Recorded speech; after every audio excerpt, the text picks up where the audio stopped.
I've been struggling with depression, and I think the signs have been clear.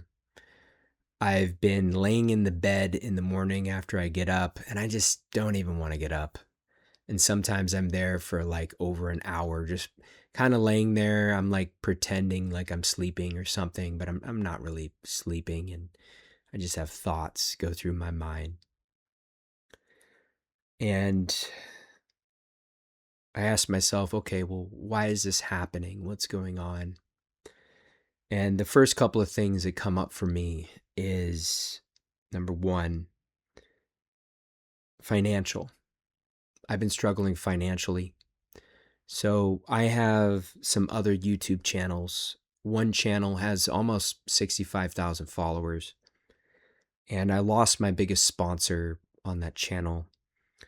And I mean, here's the truth. I mean, I wasn't making enough anyways to support myself on that channel, but I'm just not making that much money now. And every month, it's like I'm going further and further down financially and losing money.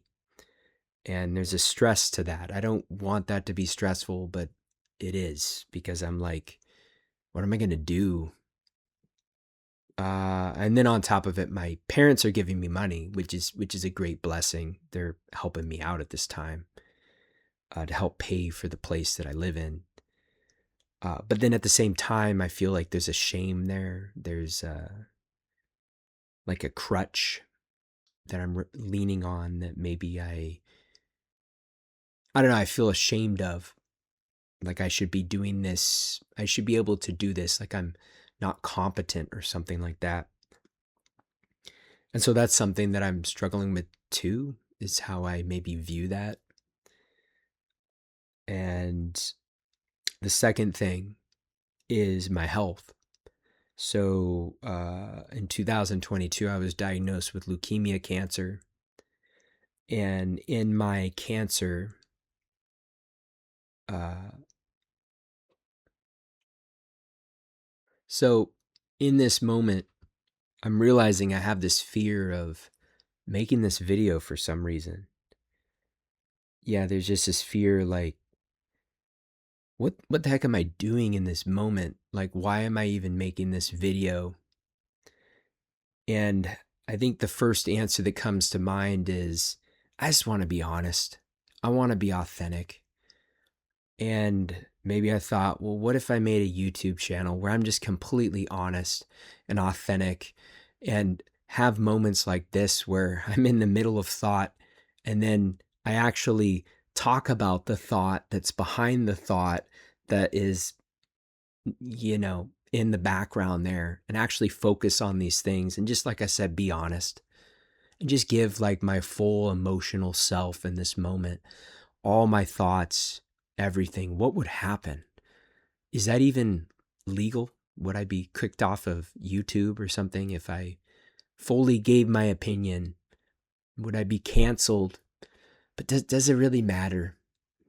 So maybe that's what's going on in the background here is I wanted to make a YouTube channel where I'm just authentic and just sharing, because maybe I feel like videos these days, doesn't matter what platform, YouTube, TikTok, whatever, they're just unwatchable. Everything has to be this thing to get people's attention, these fast cuts, all this B-roll, all this stuff just to get you to watch a little bit longer.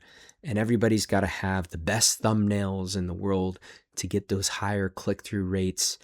And then at the end of the day, I'm just thinking, what's the point of all this?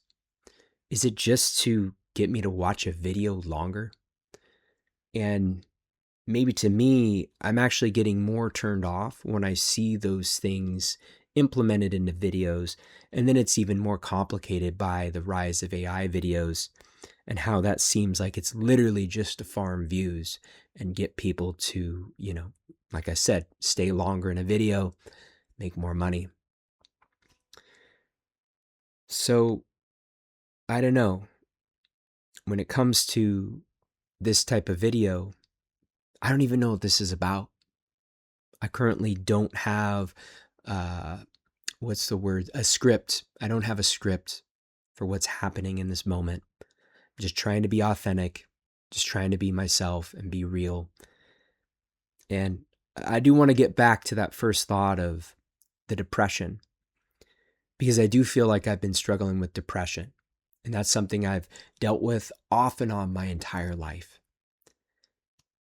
Ever since I was a teenager, actually.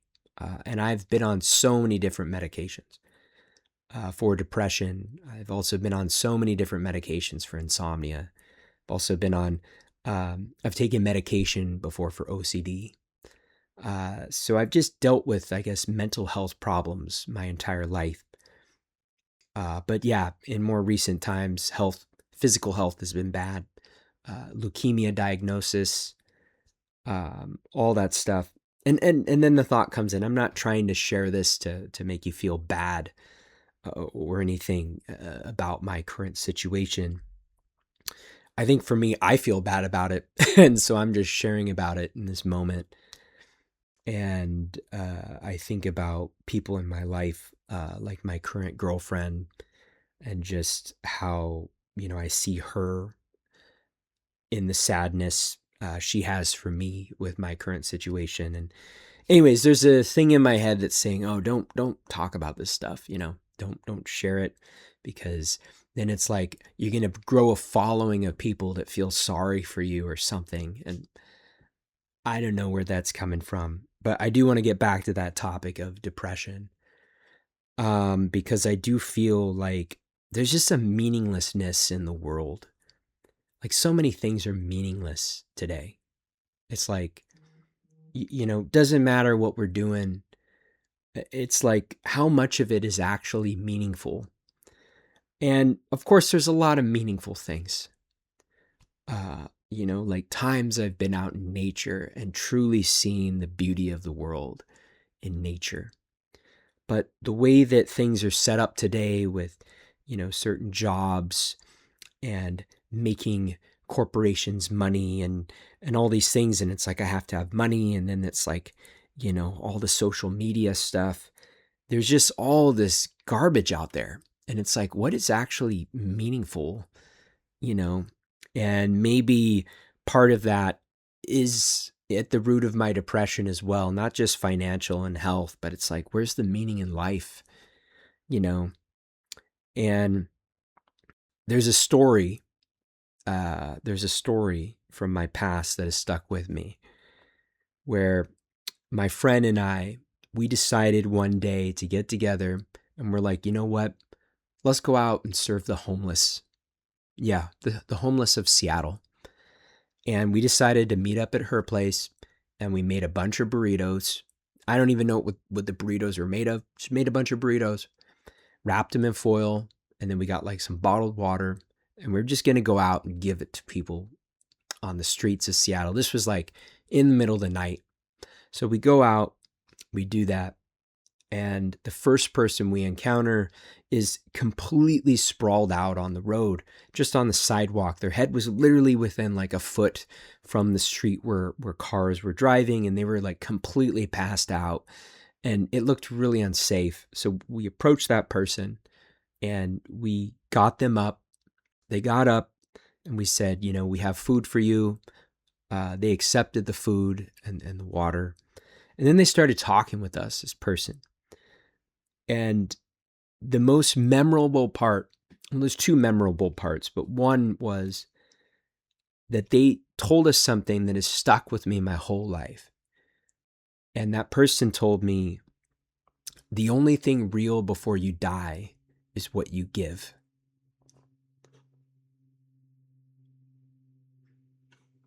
So I'll say that again. The only thing real before you die is what you give.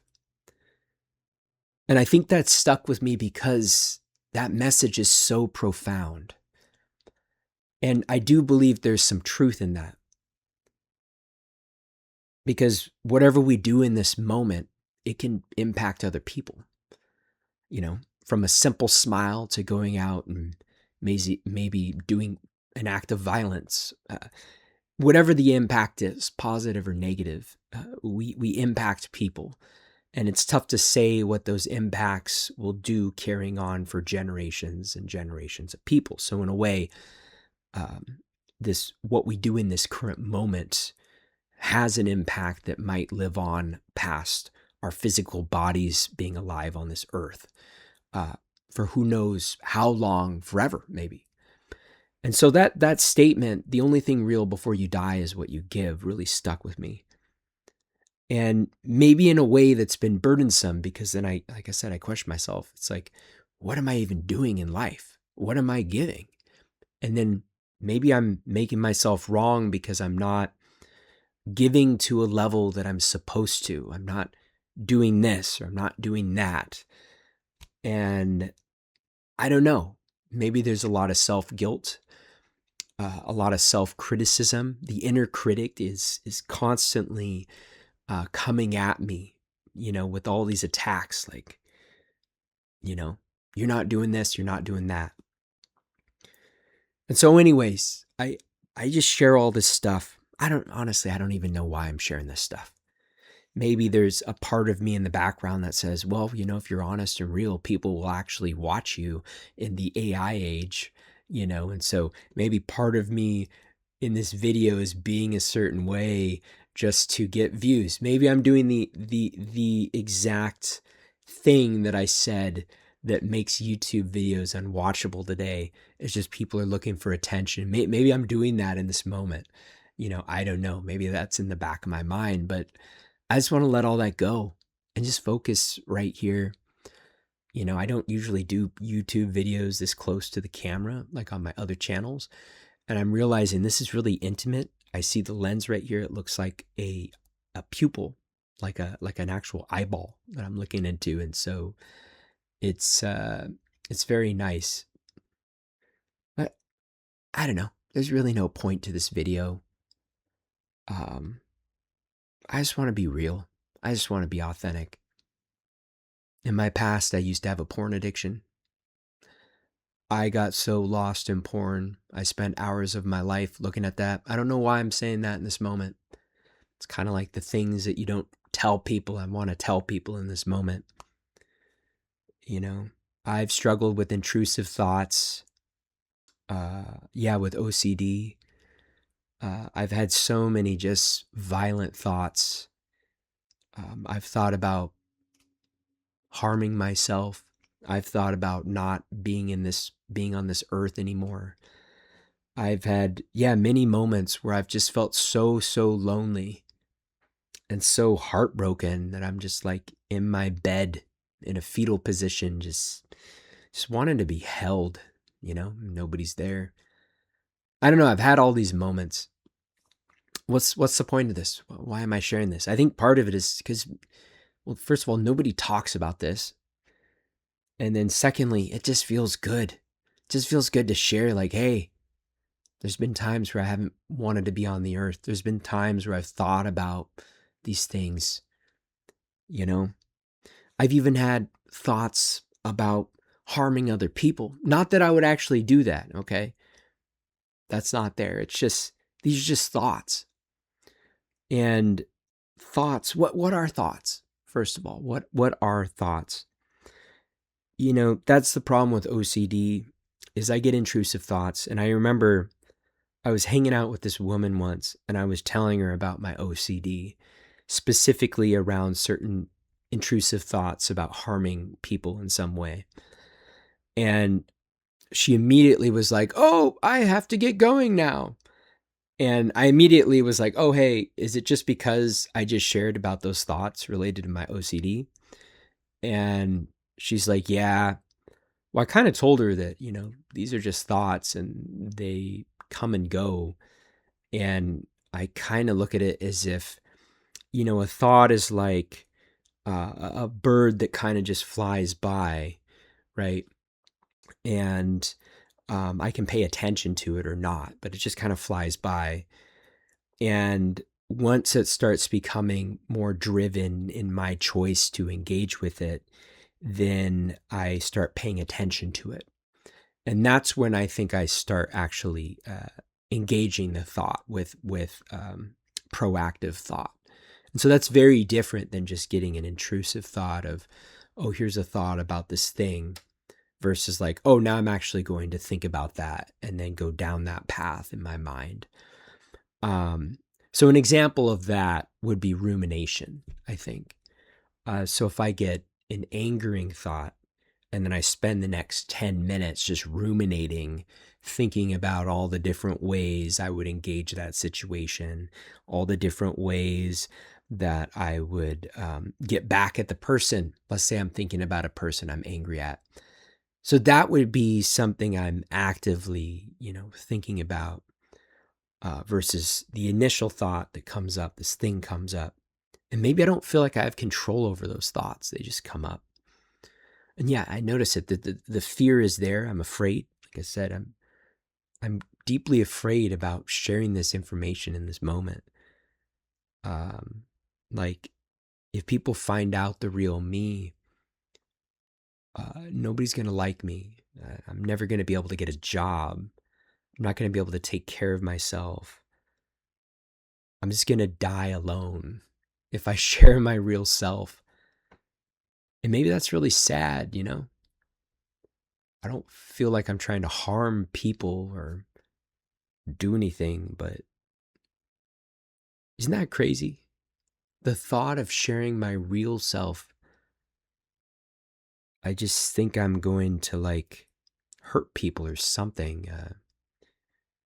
So then I kind of just put on this mask, this facade, this fakeness. But I don't think people really know who I am. I don't think anyone knows who I am. Like, who am I? Like, do I even know who I am? And so it's like I said, like, what am I doing? Like, why don't people know who I am? I think it's fear. I look out and I think, wow, there's all these people who've been canceled. There's all these people who,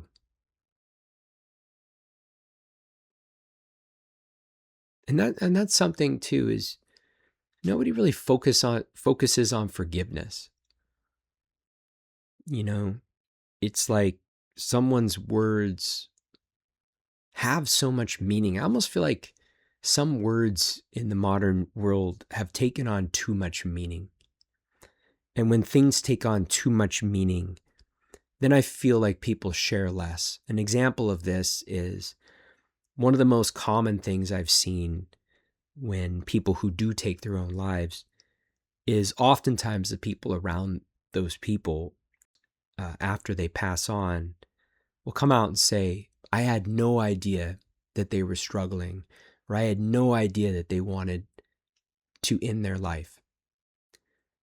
And I find that really fascinating because why? Why is it often that the people around the person who takes their own life don't know what's going on?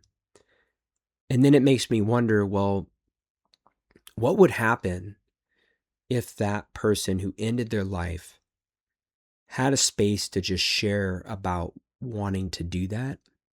What would actually happen if people just listened and there's no reactions like, oh, we got to call the police, or, oh, we got to put you into some institution. Oh, we got to put you on all this medication. We got to do all this stuff.